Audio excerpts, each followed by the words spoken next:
I'm sure there's probably a contractor somewhere saying like, Darienne, you probably shouldn't be hanging things from water pipes, but what's the worst that could happen?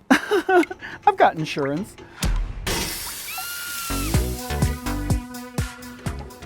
Hi, it's Darienne Lake from RuPaul's Drag Race Season 6 and All-Stars 8. Why don't you come on in my back door and we'll go dig down in the sequin mines for some rhinestones.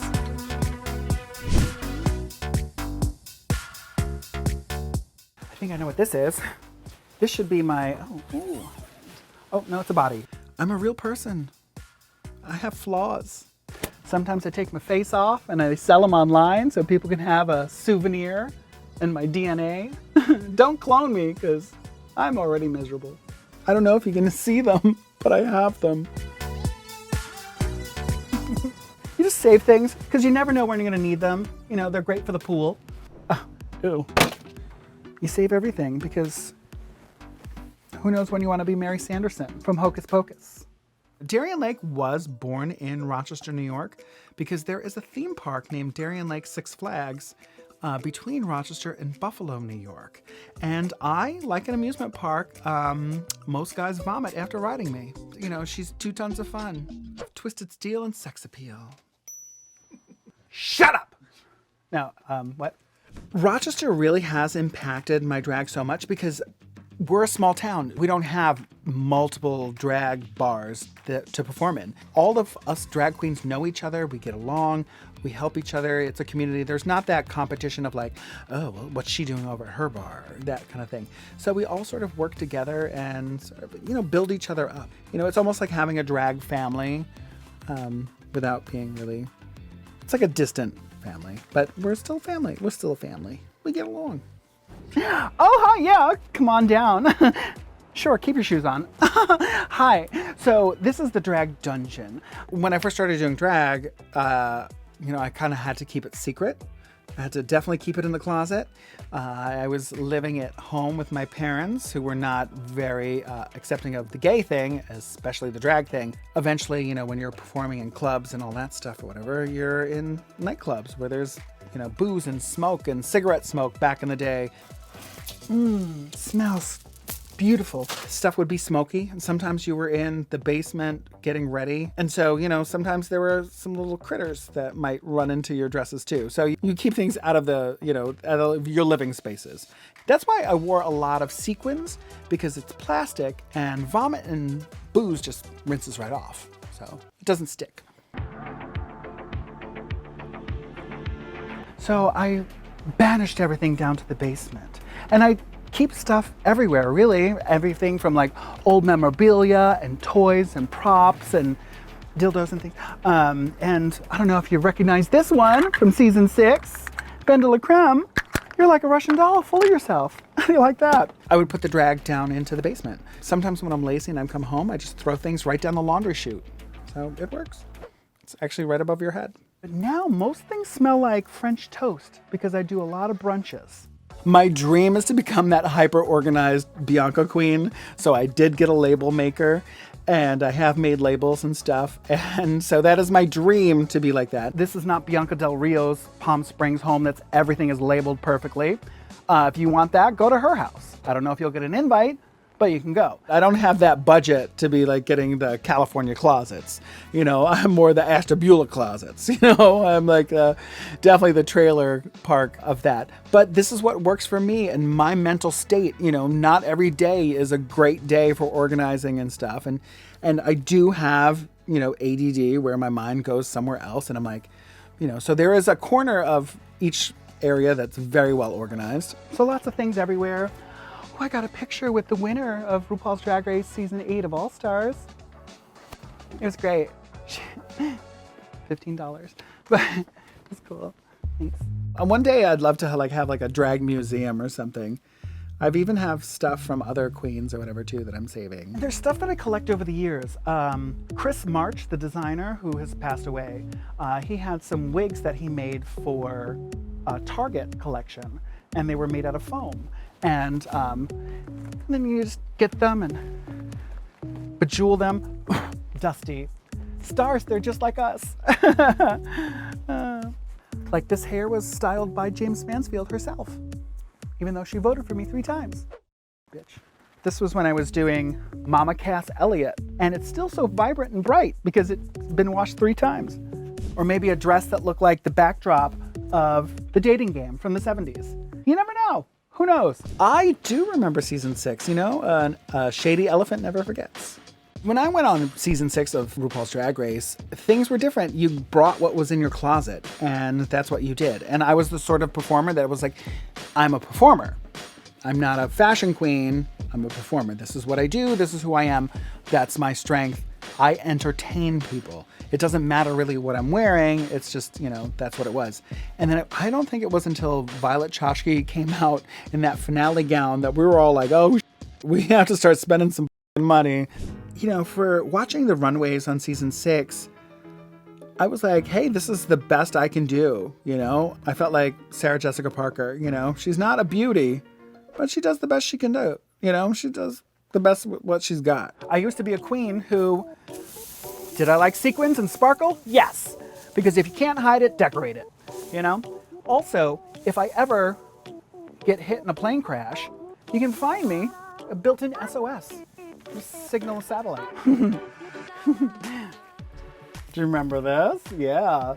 Yeah, the first design challenge. Yeah, that was fun because you get Michelle's favorite color, green, and they say to like make a party look outfit, and I'm like, okay, this is what I would wear to a party, I guess. My very first design challenge on season 6, the little top that I made for Turn the Beat Around, where I lip synced against Magnolia Crawford, and she hasn't been seen since. You know, when you sit there and look through the fabrics and stuff and you think like, I have to make something out of this, take that back to Party City where it belongs. And you make what you know how to make or what your skill is. So you do that. And you win some, you lose some. You win some, you learn some. But you still have it. I still have it because, you know, because it is made out of plastic and it will never biodegrade. One day, you'll get to see all this. Somewhere in a landfill, or in your drinking water, or in some salmon you pulled out of a stream. I even have my graduation tassel. I mean, for Christ's sake, even the tree is in drag. Drag. It's eternal. I still do make some of my own drag. I definitely will alter some things as well, because sometimes stuff gets made for me and they think that I'm like 6 foot tall, but I'm a petite lady. I do not have that designer gene. I was never a fat kid looking through magazines being represented in any of those fashion magazines. That didn't happen. So I never got the like, oh, that's for me. So as a little fat boy, I was like, I don't care about fashion magazines. I don't care about fashion. I'll just wear what fits. And back on season 6, you wanted to go to the fabric store. You live in Rochester, New York. You go into Joann Fabrics. You're not going to a fashion district. So Kasha and I would drive down to New York City and go into the fabric districts and all that stuff and pick up some things and get parking tickets and our car towed once.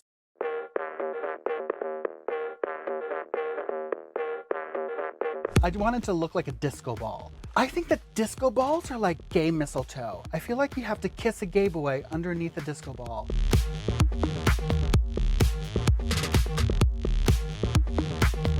Mini challenge dresses and flying squirrels.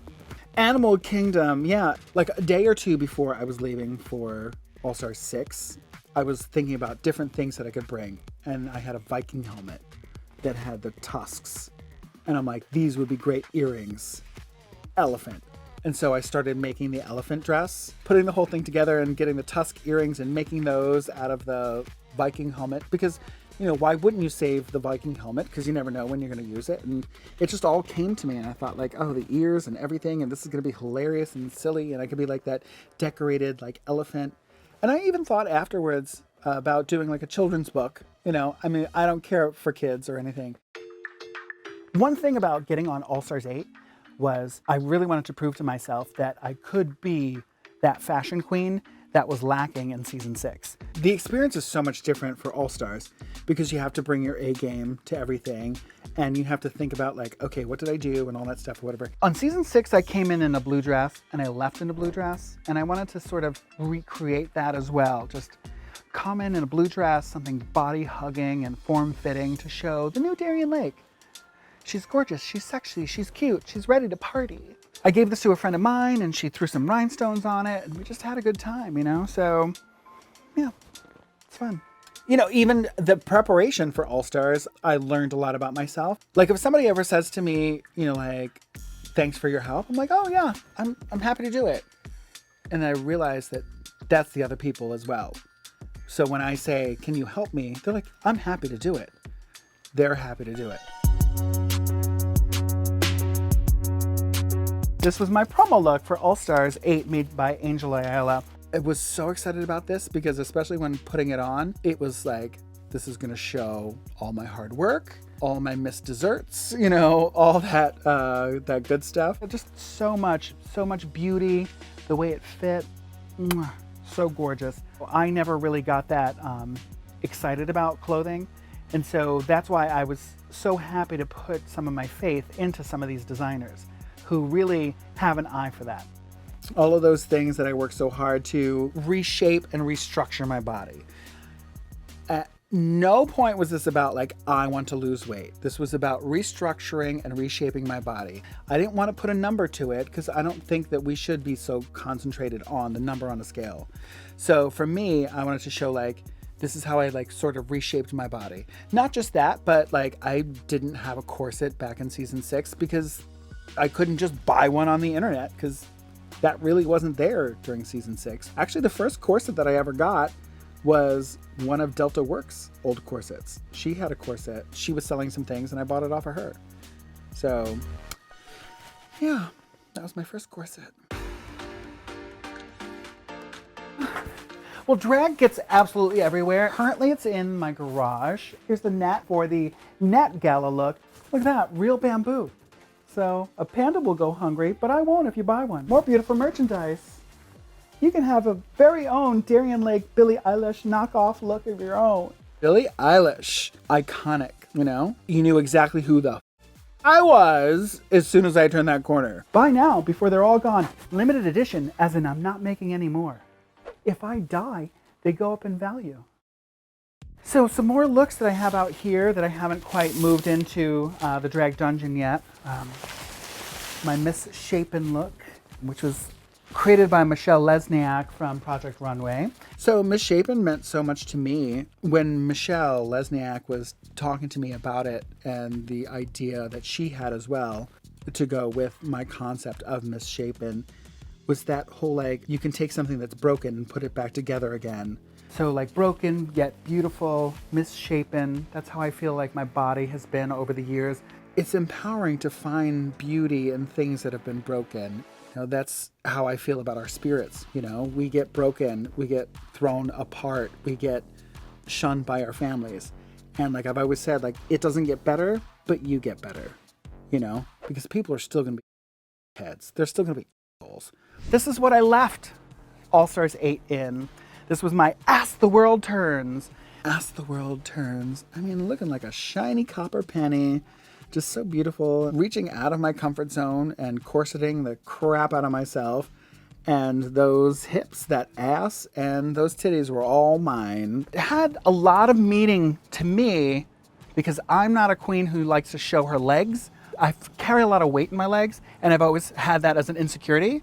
So then I felt really empowered to really wear something like this and not be padded. I didn't even have breasts in. I just had everything taped and placed and all that stuff or whatever. So I felt gorgeous and beautiful and sexy and all 100% real beef, no tit bib. Smells like Band-Aids and condoms.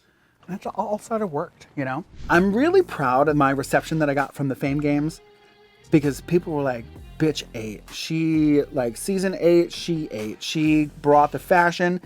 She blew my mind. You know, before the season, they said, oh, if Darienne did a redemption look, which one would it be? They're like, all of them. I'm so proud of the fact that so many people were so excited about the looks that I did and that it weaved a story about who I am and about body acceptance and being in love with yourself.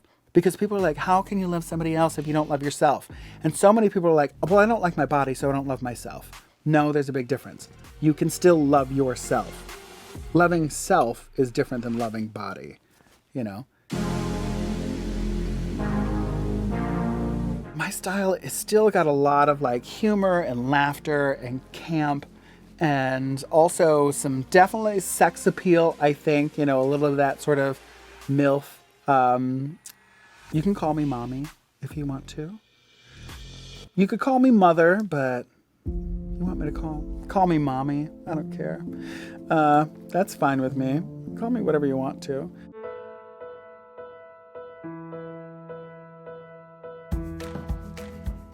Rochester forever? You know, I don't know if I'll stay in Rochester forever. I do love it as a city, and I have stuff here, and moving all the is a bitch. And I wouldn't rent my house out because I see how my friends treat me. But, you know, you never know. You never know where life's going to take you. I mean, next for me is just really traveling and enjoying and working on my craft and working on my comedy show, my one-woman show that's not just a comedy show, but it's also a little bit about my life, and it's stories where we can connect with each other, you know, and finding humor in some of the darkest, most twisted parts of my life. Because you can't laugh at the same joke, so you can't cry at the same problem. Like, stop crying over the same problem, you know. I will allow myself to feel poorly, but I will not allow myself to feel poor me, like the world's against me, you know? So you have to take the good and the bad. You have your good days, you have your bad days, you know? So. I got things to do. Grinder hookups. So anyway, I'll see you later. No loitering. Beat it. I got a lube.